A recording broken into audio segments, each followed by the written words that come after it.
The Mission Impossible franchise is growing to become one of my favourite series of films. From Mission Impossible 4 Ghost Protocol, my first Mission Impossible film, I was hooked, and each time a new instalment was released in the cinema with Mission Impossible Rogue Nation and Mission Impossible Fallout, it just got better and better.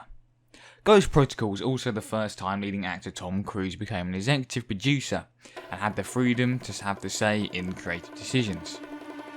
Probably so he could do more of this.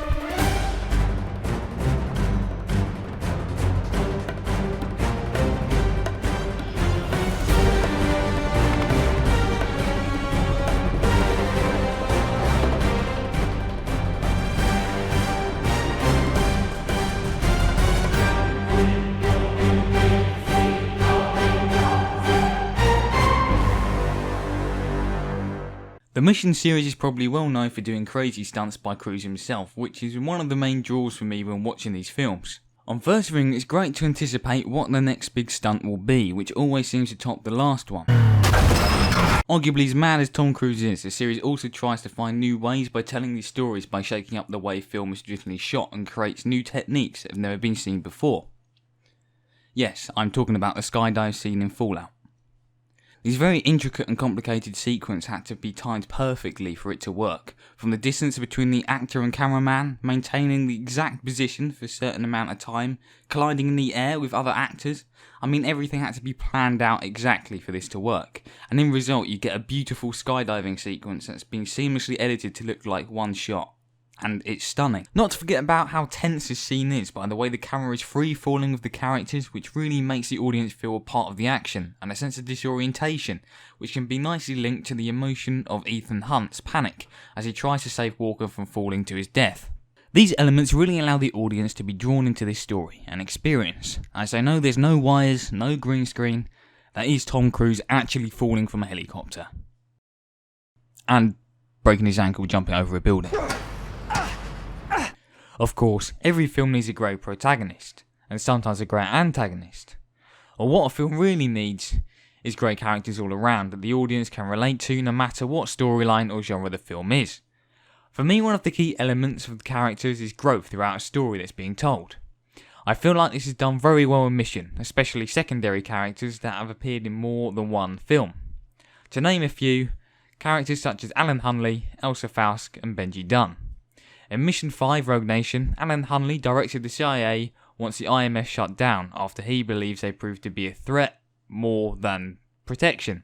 His view has switched a complete 180 by the end of the film, even going so far as to become the new secretary of the IMF after Ethan Hunt and his team discover and stop the rogue organisation, the Syndicate. Furthermore, Hunley is killed in the line of duty protecting the IMF against a splinter group of the Syndicate led by John Lark known as the Apostles, proving Hunley was willing to die for the cause he believed in. Go. I'm sorry, sir. Go. Elsa Faust and Benji Dunn are a part of the main ensemble, and it's a pleasure to see them return each time. Simon Pegg has played Benji for 4 Mission films, and it's great to see his character become more capable and less reliant on other team members with each instalment. It's very interesting to see how much Benji has changed over the time and how similar to Ethan Hunt he has become, especially in the last 2 films. His character also has a great level of charm, adding humour to the lighter moments of the film when it's needed. Seatbelt on? Will you asking me that now? As for Ilsa, the audience first gets introduced to her alongside the Syndicate as they interrogate Ethan Hunt. She ends up helping Ethan escape after he is captured by head of the organisation Solomon Lane, which confuses Hunt and the audience, leading to the team to track her down and plant the question in the audience's mind if she can be trusted or not. This question is raised again at the Opera House as Ethan and Benji try to stop the Syndicate from assassinating the Chancellor of Austria. One of the shooters, of course, is Elsa, who is one of the main focuses of the scene, as the other shooters, Ethan and Benji included, are wearing dark suits or security uniforms. It's actually police, while Elsa is present in a glamorous yellow dress, which draws the attention of Ethan. After a great choreographed fight scene between Ethan and one of the shooters above the stage, he is able to stop the Chancellor from getting shot. Alright, he's later killed due to a bomb being planted in the case inside his car. But the main point of the scene is Ethan and Elsa's growing relationship, which is also one of the plot threads throughout Rogue Nation and continues to Fallout. Another thing that really helps us, the audience, develop attachment for these characters is great stories being told. In my opinion, when writing a screenplay or story in general, one of the most important things to consider is why now. Why are these unfolding events happening to the characters now? And what is the outcome of the events of the choices being made? Writer of both Rogue and Fallout, Christopher McQuarrie, have achieved this completely. And that's why these films are so compelling. Fallout is basically all about the repercussions, the fallout, of the events of Rogue Nation. By Ethan Hunt capturing Solomon Lane and cutting off the head of the syndicate, that left a gap for rogue agent John Locke to create an even deadlier group from the organisation, the Apostles. From there, choices lead to outcomes, and that's the main theme throughout Mission 6, as the characters are littered with choices to make throughout the entire film. From Ethan deciding to save Luther, and in effect loot the plutonium cores at the very start of the film, to risking blowing the team's cover in France by saving the life of an innocent police officer. Surviving.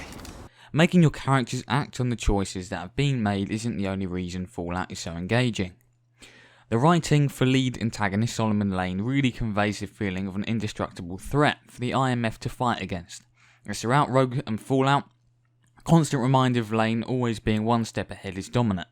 It takes Ethan to fall into the Syndicate's trap to finally put a stop and capture Lane at the end of Rogue Nation, only for Lane to still be the prominent threat after his capture, and still be pulling the strings, and even to have planned the abduction of the plutonium cores, setting a chain of events to allow his freedom, discredit Hunt, and to bring about the greater the suffering, the greater the peace. Ilsa even says it herself, as her and Benji look for the second bomb inside the medical camp in Kashmir.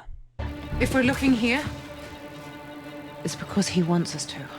And it's that point that really grits me as a viewer. The idea every move the IMF makes has been anticipated and even planned by Lane truly makes these missions seem impossible.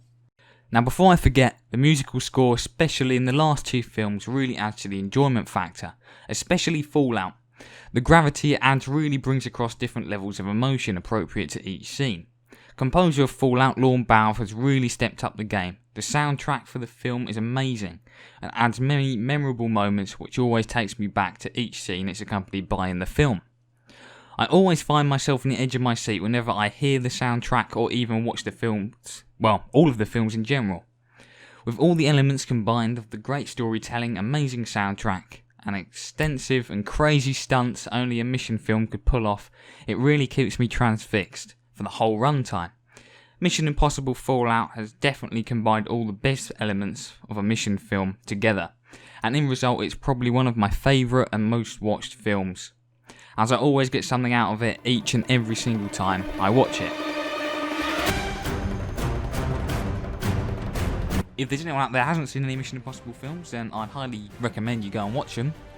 If you enjoy them as much as I do, and you really love those sort of films, then I say go and watch it again. Right, thank you for watching this video, and I will see you another time.